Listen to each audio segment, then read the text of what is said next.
अपंगता को चुनौती देने वाले डॉक्टर जॉनसन, पद्मनाथन अरोरा एवं जेनसी। अपंगता, बीमारी, असमर्थता से संकटग्रस्त, बेकारी का रोना रोने वाले लोगों से दुनिया भरी पड़ी है। इतना ही नहीं, कुछ तो स्वस्थ शरीर जैसी मजबूत और उपयोगी वस्तु पाकर भी दुर्भाग्य का रोना रोते हैं। यह लज्जा की बात नहीं तो क्या है? यदि अभावग्रस्त और अपाहिज लोग उल्लेखनीय सफलताएं प्राप्त कर सकते हैं, तो पढ़े लिखे स्वस्थ नवयुवक बेरोजगारी और असफलता के लिए बेचैन क्यों हों? यदि साहस करें, लगन जगाएं और जहां हैं उसी स्थिति से आगे चल पड़ने के लिए कटिबद्ध हो जाएं, तो संसार में समस्या जान पड़ने जैसी कोई परिस्थिति न रहे। परमात्मा की सृष्टि में विवशता को कोई स्थान नहीं। परिश्रम और पुरुषार्थ से प्रत्येक कठिनाई जीती जा सकती है। एक जन्मजात रोगी गरीब घर में पैदा हुआ। कुरूप, काना, असहाय बालक निश्चित लक्ष्य बनाकर अध्यवसाय पूर्वक उसमें रत रहा। लक्ष्य था अंग्रेजी का शब्दकोश तैयार करना। संभव है कोई आशंका करे कि कोई उनका सचिव या सहयोगी रहा होगा जिसने उसकी सहायता की होगी। ऐसी भी कोई बात नहीं। उनकी पत्नी ही रोटी पानी की जितनी सुविधा देकर सहयोग कर सकी, वही था मात्र सहयोग। कोष तैयार हो जाने के बाद जिन व्यक्तियों ने उन्हें उपेक्षित, तिरस्कृत किया था, उन्होंने ही बाद में उनका हार्दिक सम्मान किया। यह सुप्रसिद्ध विद्वान डॉक्टर जॉनसन थे। विद्वानों ने इन्हें सिर पर उठा लिया और वे अंग्रेजी भाषा के अद्वितीय विद्वान मान लिए गए। सरकार ने उनके काम के उपलक्ष्य में जीवन भर के लिए बहुत बड़ी पेंशन बांध दी। सैमुअल जॉनसन देखते ही देखते नीचे से उठकर शिखर पर पहुंच गए।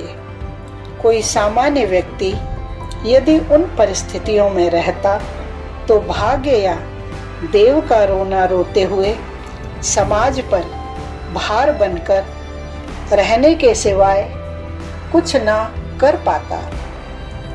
वास्तव में साधनों की सुविधा से महान कार्यों का मूल्य कम हो जाता है, जबकि विपरीत परिस्थितियां किसी महान कार्य का मूल्य और भी बढ़ा देती हैं। कोष का जितना महत्व है, जॉनसन के उस धैर्य और अध्यवसाय का भी उतना ही। विलासिता को भोगते रहने वालों का ध्यान जीवन के आदर्श की ओर आकृष्ट नहीं हो पाता। धन की बहुलता के घमंड में अपने आप को बड़ा मान बैठने वालों की नजर ज्ञान संपदा की महानता को समझ नहीं पाती। ऐसे धनी व्यक्तियों से वे साधन सुविधाहीन मानव महान हैं, जिन्होंने संस्कृति के उत्थान हेतु ज्ञान के मोती समाज को अर्पण किए हैं। उनके श्रम और सेवा की गाथा उनके द्वारा स्थापित उच्च आदर्शों की अमरता सदा ही गाती रहेगी।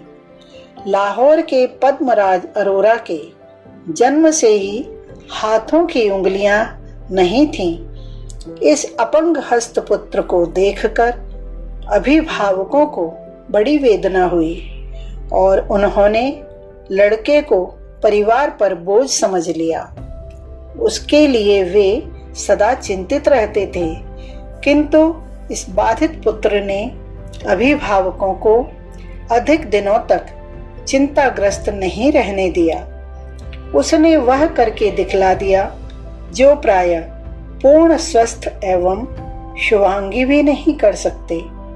उसने केवल एक क्षेत्र में ही नहीं बल्कि अनेक क्षेत्रों में अपने पुरुषार्थ की उल्लेखनीय छाप छोड़कर दिखला दिया कि परमात्मा ने इतना कुछ दिया है कि बाधाओं से भी शिक्षा लेकर कार्यालय और अखाड़े से लेकर खेल के मैदान तक में ख्याति प्राप्त की जा सकती है। अबोधावस्था तक तो वह खेलता कूदता मस्ती करता रहा, किंतु चेत आते ही उसने जाना कि प्रकृति ने उसके साथ मखौल ही नहीं अन्याय भी किया है। अपने जैसे हस्तहीन भिखारियों एवं बेकारों को देखकर वह और भी खिन्न हो जाता और सोचता रहता कि क्या इनके समान ही मेरे जीवन को व्यर्थ बनाने के लिए ही प्रकृति ने मेरे दोनों पहुंचे छीन लिए हैं। मनोभावों की धारा में मोड़ आया और जीवन परीक्षा में सफलता के लिए दृढ़ निश्चय, पुरुषार्थ तथा प्रयत्न की महत्ता स्थापित करने और लोगों के सम्मुख यह उदाहरण रखने कि शारीरिक अपंगता प्रगति में बाधक नहीं बन सकती, वे उसी दिशा में बढ़ने लगे। मनुष्य में कुछ कर दिखाने की सच्ची लगन हो तो परिस्थितियां बाधक नहीं हो सकती, नहीं तो मृत इच्छा और लगन तथा निश्चय से रहित मन वाले तो क्या 2 हाथ क्या 4 हाथ होने पर भी कुछ नहीं कर सकते। विचार ठीक होते ही श्री पद्मराज अरोरा की शक्तियां भी अनुकूल हो उठी और उनकी उन्मुखता आप से आप सही दिशा में झांकने लगी। शिक्षा के क्षेत्र में बीकॉम एवं वकालत की पढ़ाई एक साथ उत्तीर्ण की। एक समय में दोहरे कार्य में समय का उपयोग करने का अर्थ है शीघ्र ही लक्ष्य के समीप पहुंचना। उल्लेखनीय बात और भी है कि उनकी उंगलियां न रहने पर भी वे अक्षरों को छापकर रख देने जैसे सुंदर सुलेख को केवल हथेली से दबाकर ही लिखते थे। शारीरिक निर्बलता के कारण श्री पद्मराज अरोरा शारीरिक कार्यों में प्राय दूसरों से पीछे रह जाते थे। प्रतिस्पर्धा की भावना के साथ अरोरा जी ने शारीरिक निर्बलता रहने पर भी शारीरिक कार्यों में दूसरों के आगे बढ़ने का विचार किया। इस लक्ष्य को प्राप्त करने हेतु संयम नियम के साथ नियमित व्यायाम का प्रण भी प्रारंभ किया।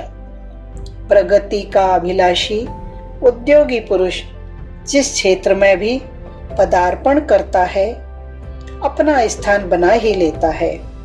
श्री अरोरा को प्रारंभ में कुछ सफलताएं मिली। प्रारंभिक सफलता से प्रोत्साहन मिलता रहता और उन्होंने प्रांतीय स्तर की कुश्ती प्रतियोगिता में द्वितीय स्थान पाया। केवल कुश्ती ही नहीं, खेल के मैदान में हॉकी एवं फुटबॉल में भी विश्वविद्यालय के चैंपियन बने। यह होता है एक सच्चे मनुष्य तथा पुरुषार्थी का लक्षण। ऐसे लोग ही तो समाज की शोभा और देश का गौरव बनते हैं। साधारण परिस्थितियों में भी उच्च मनोबल और साहस वाले लोग बड़ी से बड़ी सफलता प्राप्त कर सकते हैं। पुरुषार्थी को न बाधाएं रोकती हैं और न दुर्भाग्य उनका बुरा कर सकता है। मनुष्य कठिनाई में ही अपने भाग्य का निर्माण करता है।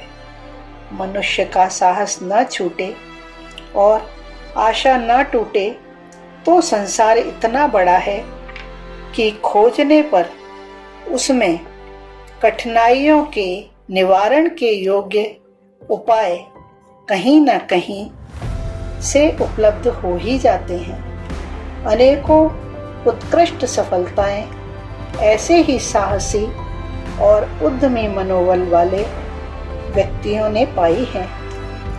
देव या भाग्य के भरोसे बैठे रहने वालों को आज तक कहीं भी सफलता नहीं मिली। सफलता तो साहसी और पुरुषार्थी की दासी है। अकर्मण्यों को वह क्यों वरण करने लगी। बुडापेस्ट में 13 वर्ष की उम्र तक सुजेंसी लकवे का शिकार था। जो चिकित्सा करा सकते थे, अभिभावकों ने व्यवस्था की, परिणाम कुछ न हुआ। बालक के भावी जीवन के लिए माता पिता का चिंतित होना ऐसी परिस्थिति में स्वाभाविक ही था, किंतु बालक के मन में आशा, उत्साह और प्रयत्न की लहरें हिलोरे ले रही थी। कहीं उसने पढ़ा कि जल चिकित्सा से लकवे की बीमारी दूर हो सकती है। फिर क्या था, उसने जल विहार आरंभ किया और आनंद भी लेता रहा। घंटों पानी में तैरता रहता, फिर वाटर पोलो खेलने लगा और उसके बाद मीलों तैरने वाला तैराक बना। 1962 में जेंसी ने तिरजा नदी पर तैराकी का विश्व रिकॉर्ड जीता। इसके पूर्व कई छोटी छोटी प्रतियोगिताओं में भी सम्मिलित होता रहा, जिससे अभ्यास बढ़ता रहा।